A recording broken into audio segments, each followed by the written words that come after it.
오늘 우리에게 주시는 하나님의 말씀은 누가복음 7장 11절부터 17절까지 말씀입니다. 그 후에 예수께서 나인이란 성으로 가실새 제자와 많은 무리가 동행하더니 성문에 가까이 이르실 때 사람들이 한 죽은 자를 메고 나오니 이는 한 어머니의 독자요 그의 어머니는 과부라. 그 성에 많은 사람도 그와 함께 나오거늘 주께서 과부를 보시고 불쌍히 여기사 울지 말라 하시고 가까이 가서 그 관을 손에 대시니 맨 자들이 서는지라. 예수께서 이르시되 청년아 내가 네게 말하노니 일어나라 하시매 죽었던 자가 일어나 앉고 말도 하거늘 예수께서 그를 어머니에게 주시니 모든 사람이 두려워하며 하나님께 영광을 돌려 이르되 큰 선지자가 우리 가운데 일어나셨다 하고 또 하나님께서 자기 백성을 돌보셨다 하더라. 예수께 대한 이 소문이 온 유대와 사방에 두루 퍼지니라. 아멘. 오늘 함께 읽은 말씀을 가지고 불쌍히 여기시니라 라는 제목으로 하나님 말씀 나누기 원합니다. 오늘 읽은 7장에서는 누가복음 7장에서는 백부장의 종을 고친 사건이 등장하고 이어서 오늘 본문 나인성 과부의 아들을 살리신 사건이 등장합니다. 그 이후에 남은 7장에서는 한 여인이 향유를 부은 사건이 기록되어 있습니다. 이를 통해서 예수님께서는 인간을 병과 죽음, 죄로부터 해방시키시는 그런 메시아이심을 더욱더 뚜렷하게 보여주고 있는 그런 구절이 바로 누가복음 7장의 내용입니다. 오늘 이 나인성 과부의 아들을 살리신 사건은 이 공관복음 중에서 이 누가복음만 기록하고 있는 사건입니다. 예수 그리스도의 공생애 중에서 신적인 능력으로 죽은 자를 살리신 사건, 이 기적은 3번 나타나는 것을 우리가 알 수 있는데 오늘 말씀과 더불어 2가지가 더 있습니다. 회당장 야이로의 딸을 살리신 사건이 있고 또 하나는 마지막 3번째는 나사로를 살리신 사건이 바로 공생애 중에 예수님께서 신적인 능력으로 죽음을 살리신 것, 사건이 3가지라는 것입니다. 이것은 모두 예수님께서는 죽음에 처한 인생의 이 슬픔을 깊이 동정하고 불쌍히 여기셔서 권능을 베푸신 것이라는 그 특징이 있습니다. 본문을 보면 예수님께서 나인성에 들어가실 때 공교롭게도 성문에서 나오는 그 장례 행렬과 마주하게 됩니다. 예수님께서는 어떤 분이셨냐? 요한복음 6장에 말씀하신 대로 세상에 생명을 주시러 오신 분이셨습니다. 그런데 그 예수님께서 죽음과 마주하는 이 극적인, 이 비장한, 의미심장한 바로 그런 상황인 것입니다. 그래서 성경이 오늘 등장하는 사람을 소개하고 있는데요. 그 죽은 아들의 어머니를 두고선 과부라고 소개하고 있습니다. 그녀는 과부인데다 자신의 마지막 소망이었던 하나뿐인 아들 독자를 잃어버린, 아무래도 세상에서 가장 불쌍한 처지가 된 사람이라고 표현해도 과언이 아닐 것입니다. 성경에서 특별히 보호받아야 할 이 계층에 속했던 그룹이 3그룹이 있는데 첫 번째는 나그네, 고아, 그리고 오늘 방금 등장하는 이 과부, 이 3그룹이 예수님께서 특별히 관심 가지셨던 사람들이었습니다. 따라서 이 나인성 과부가 그녀의 독자를 잃어버린 것은 세상에서 비교할 수 없는, 위로받을 수 없는 그런 아픔을 겪고 있는 그런 비참한 지경에 빠졌음을 오늘 성경을 통해서 우리는 알 수 있습니다. 그런데 오늘 본문은 어제 백부장의 종을 고치셨던, 어제 본문에서 그 백부장의 종을 고치셨던 것과는 조금 상황이 다릅니다. 백부장의 믿음에 의해서 고침을 받았던 것이 어제 본문의 내용이라면은 나인성 과부는 주님께 도움을 청한 적이 없습니다. 예수님께서는 과부를 보시고 불쌍히 여기셨다라고 말씀하십니다. 그러니까 과부의 믿음 때문이 아니라 온전히 과부에 대한 예수님의 사랑, 연민, 동정이 바로 동기가 되었다는 것입니다. 예수님께서 공생의 기간 동안 베푸신 이적의 대부분은 이적을 받았던, 경험했던 이적의 수혜자들의 믿음의 여부에 따라서 행해졌던, 베풀어졌던 것이 바로 일반적인 기적이었습니다. 반대로 이것과 관계없이 일방적인 동정과 사랑에서 비롯된 기적도 적지 않았습니다.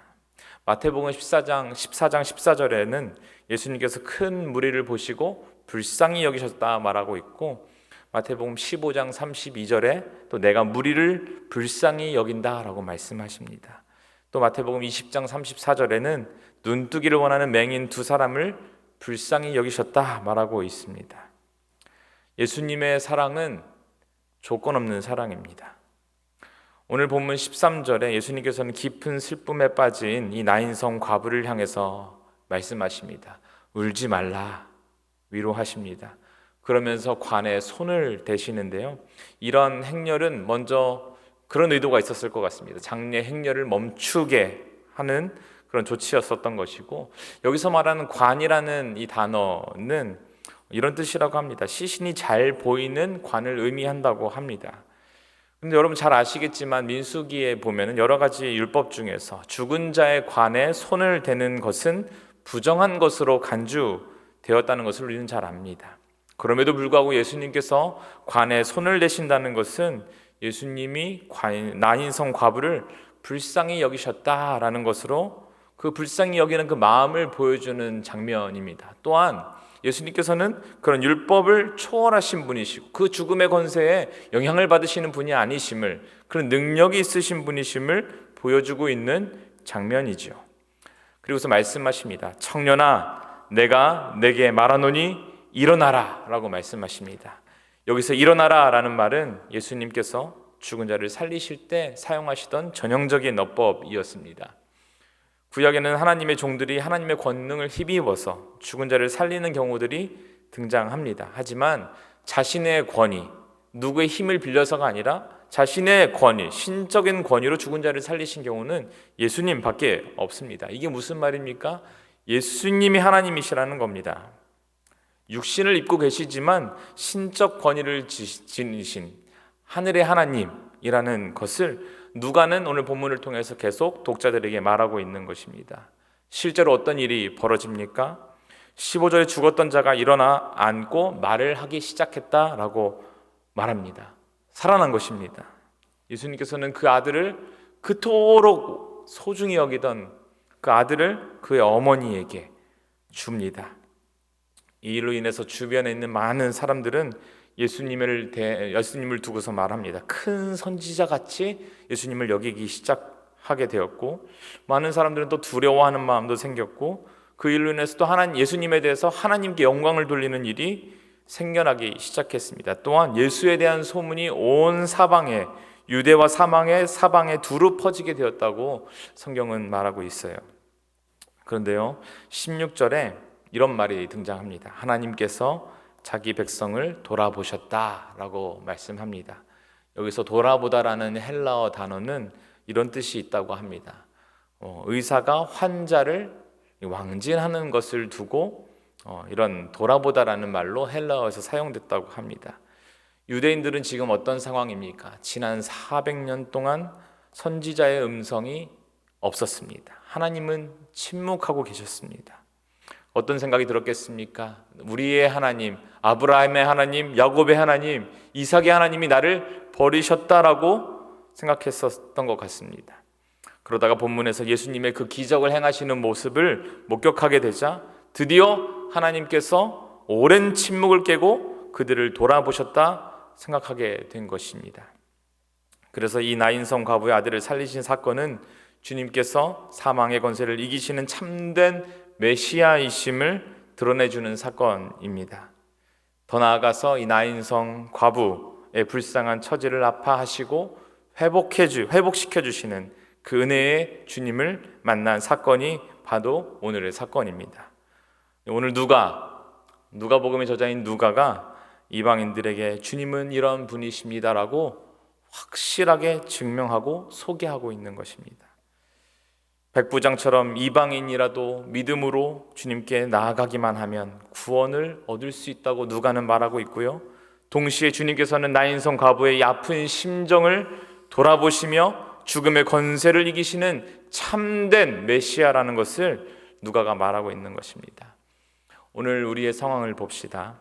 백부장과 같은 믿음이 있으면 참 좋겠지만 우리의 상황이 어찌할 바를 모르겠는 그런 절망적인 상황 가운데 빠진 사람들이 많이 있을 거라고 생각합니다. 그래서 믿음이고 뭐고 다 내려놓고 포기하고 싶고 그런 사람들이 세상에 참 많을 것입니다. 작은 소망, 작은 희망의 불꽃조차 다 꺼져가는 것만 같은 이 순간 속에서 하나님을 향한 믿음의 고백할 수조차 없는 그런 상황이라 할지라도 하나님의 구원의 손길은 우리를 향하고 있다는 사실을 오늘 나인성 과부를 통해서 우리에게 하나님 말씀하고 계십니다. 로마서 8장 26절에 이런 말씀이 있습니다. 이와 같이 성령도 우리의 연약함을 도우시나니 우리는 마땅히 기도할 바를 알지 못하나 오직 성령이 말할 수 없는 탄식으로 우리를 위하여 친히 간구하시느니라 라고 말씀하십니다. 나인성 과부를 불쌍히 여기신 주님께서 우리 시대를 불쌍히 여기시기를 간절히 기도합니다. 코로나19 바이러스로 인해서 이 재앙으로부터 우리 인류를 주님 구원해 주시기를 간절히 기도합니다. 많은 사회적인 어려움으로 소외당하고 핍박당하고 있는 많은 세상의 사람들 주여 불쌍히 여겨 주시옵소서 기도합니다. 예수님께서는 우리의 상황을 그저 바라만 보시는 분이 아니셨습니다. 간섭하시고 공감하시고 위로하시며 또한 회복시키시는 분이셨습니다. 이런 어려움 가운데서도 우리 삶 가운데 펼쳐지는 어려움 속에서도 하나님이 부으시는 그 회복이 가득한 하나님의 은혜가 가득한 우리의 인생 되기를 간절히 축원합니다. 우리 함께 기도하기 원합니다. 함께 기도하실 때 하나님 절망 가운데 있는 우리의 삶 가운데 주님의 기적을 베풀어 주시옵소서. 하나님 내 삶 가운데 주님 간절히 강력하게 임하여 주시옵소서. 절망과 아픔과 고통 가운데 있는 우리 가운데 오셔서 절망을 소망으로 바꾸시고 슬픔을 기쁨으로 바꾸시는 그 놀라우신 하나님의 은혜를 경험하게 하여 주시옵소서. 우리의 삶을 붙들어 주시옵소서. 우리 함께 기도하며 나아갑시다. 사랑과 은혜가 풍성하신 하나님 아버지, 하나님 주님을 주님으로 고백하지 못하고 주님을 향할 손을 들 수조차 없는 그 상황 가운데서도 하나님 나인성 과부의 그 불쌍한 모습을 주님께서 보시며 그들 멈춰 세우시고 위로하시며 살리시며 다시 한번 소망을 주신 그 예수님을 경험하게 하시니 감사를 드립니다. 아버지 하나님 우리 마음 가운데 오셔서 우리 어려움과 모든 고통과 모든 절망 가운데 있는 소망 없는 우리 가운데 오셔서 우리 아픔을 공감하시며 우리를 회복시키시며 놀라운 하나님의 소망을 부어주시는 그 하나님의 손길을 우리가 경험하게 되기를 간절히 바라옵고 원합나이다. 주여 하나님 어려움 가운데 있는 모든 성도님들 이 땅의 모든 외로움 가운데 있는 회복이 필요한 모든 자들에게 찾아가셔서 불쌍히 여기시며 우리를 도우시며 우리를 붙들어 가시는 그 하나님의 그 능력을 경험하는 우리 인생 될 수 있도록 주님 인도하여 주시옵소서. 아버지 코로나 바이러스로 인해서 많은 어려움 가운데 있는 이 땅의 많은 사람들 주님 다시 한번 붙들어 주심으로 말미암아 회복하게 하여 주시옵시고 다시 한번 일어나 힘을 얻고 주님을 향해 달려나갈 수 있는 귀한 은혜가 우리에게 부어질 수 있도록 주님 역사하여 주시옵소서. 주님의 은혜를 간절히 구합니다. 주 역사하시고 인도하여 주시옵소서. 주님 일하여 주시옵소서. 이제는 우리 주 예수 그리스도의 은혜와 하나님의 사랑하심과 성령님의 교통하심이 우리를 불쌍히 여기시고 위로하시고 기적과 회복을 베푸시는 그 하나님과 동행하기로 결정하며 그 주님을 간절히 삶 가운데 초청하며 그렇게 살아가기로 결단하며 나아가는 주의 백성들 머리 위에 이제로부터 영원토록 함께 하옵시기를 간절히 축원하옵나이다. 아멘.